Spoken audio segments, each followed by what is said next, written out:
New York City has had all kinds of larger-than-life mayors, but never anyone quite like Eric Adams.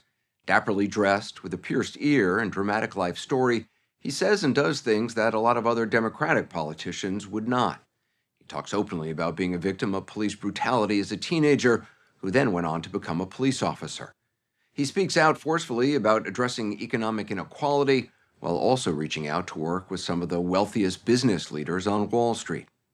Adams got to City Hall by winning a hotly contested Democratic primary in which he promised to restore law and order.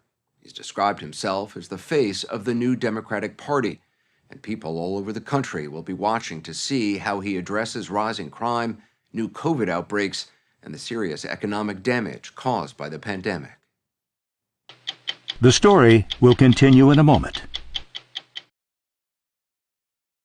Has there ever been a mayor who was in a gang, grew up as you did, got beaten by police, and then joined the police force?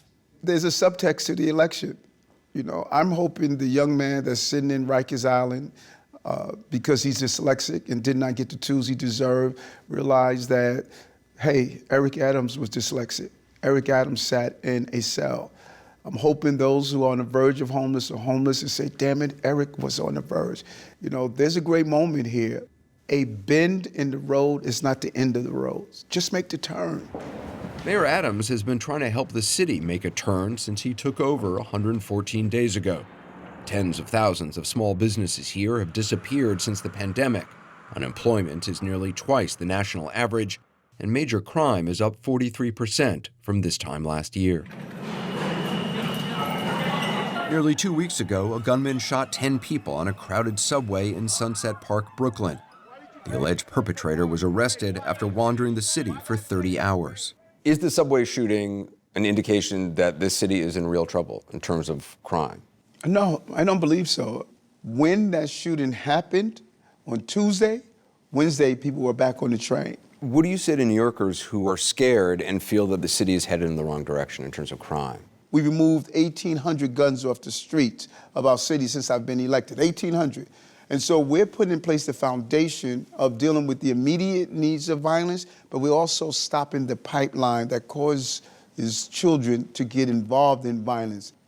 Adams supports social and educational programs designed to steer young people away from crime, but he's also called for a police crackdown on low-level offenses like public drinking and shoplifting, and taken steps to clear homeless encampments and stop people from sleeping in the subway.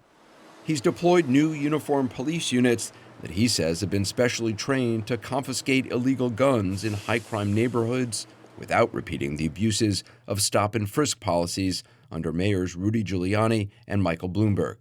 New York's last mayor, Bill de Blasio, disbanded the plainclothes units that did a lot of this work. We were so far in the wrong direction of really abusive policing in our city and country that people got so fed up that they turned the ship too far in the wrong direction. Too far to the left, To the left. There is a middle ground. We only talk about how do we protect the rights of those who commit a crime. How about start talking about how do we protect the rights of people who are doing the right thing? There's probably a lot of liberals who are concerned you're a Republican. Listen, there are 8.8 million people in this city, 30 million opinions, but there's one mayor that's going to make the decisions. Adams is nothing if not confident. Watching him walk down the street, you'd never notice the weight of the city's problems on his shoulders. You've talked about swagger. Walking down the street with you, you have swagger, certainly. And you've said that when the mayor has swagger, the city has swagger. That's right. Saturday Night Live has already taken notice. The city's never had a mayor with so much swagger before. I mean, y'all see me outside. Ooh, the peacoats, the scarves, the shine on the baldy, though. I love that skit, by the way.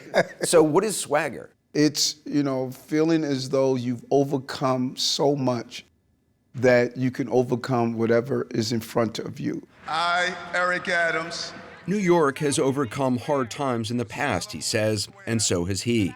As Adams took the oath of office in Times Square just after New Year's Eve, he held up a picture of his late mother, Dorothy, who struggled to support 6 children as a housekeeper and cook. He told us there were times she feared the family would get evicted while he and his siblings were in school, so she sent them to class with extra clothes. She used to give us, Anderson, a garbage bag full of clothing every day because she thought the marshals was going to throw us out. My siblings and I used to call us the garbage bag children. I can still remember having this feeling in my stomach, you know, darn it, don't let the marshals be out there and we get embarrassed. You had joined a gang when you were 14? Is that right?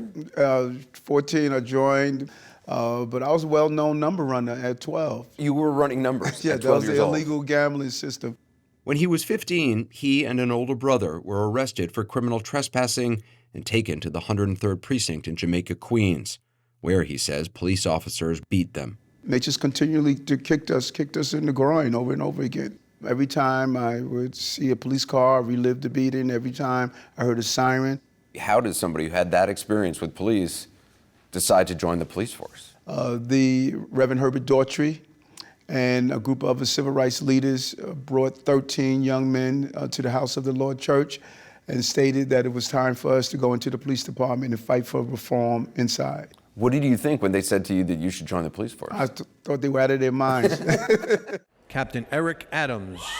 He spent 22 years on the force, rising to the rank of captain and emerging as a leading voice for reform within the department.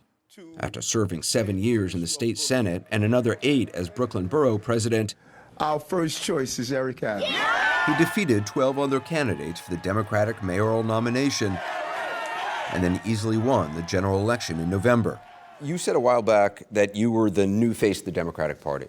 Where are you on the political spectrum? I am a simple, pragmatic Democrat. But Mayor Adams was a registered Republican for 7 years when Rudy Giuliani was mayor and Bill Clinton was president. What was your thinking then? It was clear, you know, my mother said, boy, what's wrong with you? Did she say that to you? Yes, she did. I was a police officer, and I saw the violence, and I wasn't seeing any help on the federal level. It was a protest vote. Did you vote for Rudy Giuliani? No, I did not. I have the backs of my police officers. Mayor Adams was barely 3 weeks on the job when he spoke at this vigil for 2 police officers who were fatally shot while responding to a call in Harlem in January. And I'm saying don't give up. Don't become so frustrated and disenchanted to allow the violent people around us to do what they think they can do. Stand with families like these. He's also met with the families of victims of gun violence, like 12-year-old Cade Lewin, who was shot to death while sitting in a car eating. Justice! Adams argues that people who attended Black Lives Matter protests over killings by police should be supportive of his efforts to prevent people like Cade Lewin from being gunned down by criminals. Democrats don't like talking about intervention, but we have to lean into the discomfort of the immediate things we must do, because you can't say Black Lives Matter when a police officer shoots a young person. But does that Black Lives Matter when a 12-year-old baby was shot? You say the Democrats don't like to talk about that. Why is that? Because when you talk about intervention, you have to use the term of giving police officers the tools to deal with violence right now. That makes a lot of very liberal Democrats a little worried. Yes, it does. Because that's Rudy Giuliani language. They have allowed Rudy Giuliani to hijack something that the overwhelming number of people of color want. They will tell you, we want our police, we don't want our police to be abusive. And that is the balance that I know we can do in this city. He delivered that message to police on his first day as mayor at the same precinct house where he says he was beaten as a teenager. There is a covenant that we are establishing. We will give them the tools and the support that they need. But we are also going to hold them to a high standard. Mayor Adams is 61 years old. He's not married, but has a longtime partner and a 26-year-old son from a previous relationship. When he's not paying unexpected visits to police precincts or sliding down fire poles, he's popping up at nightclubs, openings, and parties, rarely missing a chance to promote the Big Apple. So everyone who moved to Florida, get your butts back to New York City, because New York City is where you want to be. You get around. I love the city. And I love my job. You are an interesting New York character, don't you think? No, just the opposite. I personify the energy of New York. Our leaders have not always done so. Getting tourists and commuters to return to the city is one of his big priorities. I just have one ask: spend money. Only about 40% of workers are believed to have returned to their offices so far. The mayor has tried to lift some COVID restrictions to help businesses without causing a major new outbreak. A federal judge has ruled that the Centers for Disease Control and Prevention, they can't require masks on airplanes and other transport. You think it's a mistake to not require masks on planes, on trains, and in high-traffic areas? Yes, I think it's a huge mistake not to require it. We're still requiring it in our subway system and on our buses. The mayor likes to describe himself as perfectly imperfect. His critics would certainly agree with the imperfect part. Some progressive Democrats believe his law and order approach will lead to more police abuses without reducing crime. Advocates for the homeless argue it's inhumane to evict people from subways or encampments without offering them a safe and suitable place to stay. And government watchdog groups are deeply concerned about some of the mayor's appointments. His deputy mayor for public safety, Philip Banks, was once the NYPD's highest-ranking uniformed officer until he resigned in 2014 and was later named an unindicted co-conspirator in a police corruption case. Is that the kind of person you really want to have in your inner circle? We're in a city of perfectly imperfect people. During the time that we have a law enforcement crisis, Phil brings a lot to the table. There was testimony that he let a businessman pay for his vacation travel and expenses. You said you're not going to tolerate wrongdoing by your officers. Are the things he did okay? Listen, he could have made better decisions of who was around him. What I do know is that we're going to have a very transparent government here in City Hall. Transparency is the best way to make sure those who are hired are doing their jobs. How are you, Mr. Mayor? The latest Marist poll shows Eric Adams' approval rating is over 60%.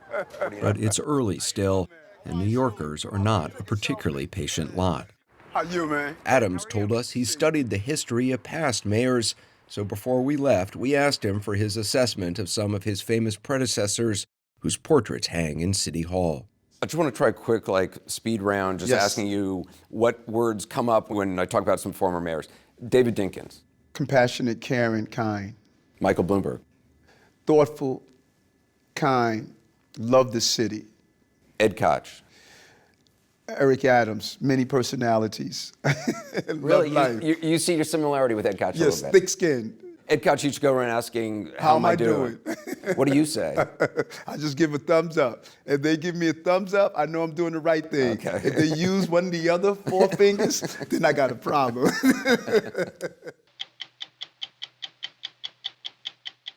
What keeps the mayor of New York City up at night? If you don't have public safety, everything crumbles. At 60minutesovertime.com.